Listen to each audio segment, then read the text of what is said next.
ಶ್ರೀ ಗುರುಭ್ಯೋ ನಮಃ. ಹರಿ ಓಂ. ನನ್ನ ಮತ್ತು ಬಾಪುವಿನ ನಡುವೆ ವಿರೋಧವಿದೆ ಎಂದು ತಿಳಿದುಕೊಂಡಿರತಕ್ಕಂತಹ ಕೆಲವು ಜನರಿಗೆ ನಾನು ಬಾಪುವಿನ ಬಗ್ಗೆ ಒಂದು 3 ವಿಷಯವನ್ನ ತಿಳಿಸೋಕೆ ಇಷ್ಟಪಡ್ತೀನಿ. ಬಾಪುವನ್ನ 3 ಕಾರಣಕ್ಕೋಸ್ಕರ ಅಂದ್ರೆ ಗಾಂಧೀಜಿಯವರನ್ನ ಅರ್ಥ ಮಾಡ್ಕೋಬೇಕಾಗತ್ತೆ.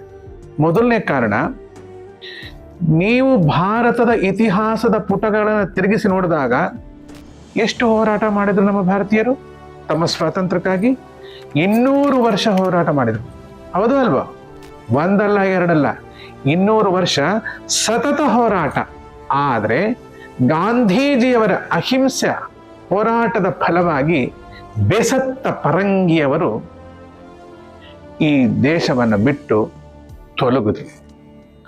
ಈ ದೇಶವನ್ನ ಬ್ರಿಟಿಷರು ಬಿಟ್ಟು ಹೋಗುವಾಗ ವೈರಿಗಳಾಗಿ ಬಿಟ್ಟು ಹೋಗಲಿಲ್ಲ, ಸ್ನೇಹಿತರಾಗಿ ಬಿಟ್ಟು ಹೋಗ್ತಾರೆ.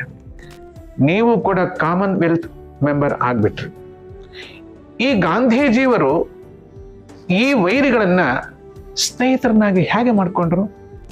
ಲಾರ್ಡ್ ಮೌಂಟ್ ಬ್ಯಾಟನ್ ಹೇಳ್ತಾನೆ, ನಾನು ಪ್ರತಿ ಸಲ ಗಾಂಧೀಜಿ ಮುಂದೆ ಕೂತು ಅವರನ್ನು ನೋಡಿದಾಗ ನನಗೆ ನೆನಪಾಗೋದು ಯೇಸು ಕ್ರಿಸ್ತ ಅಂತ.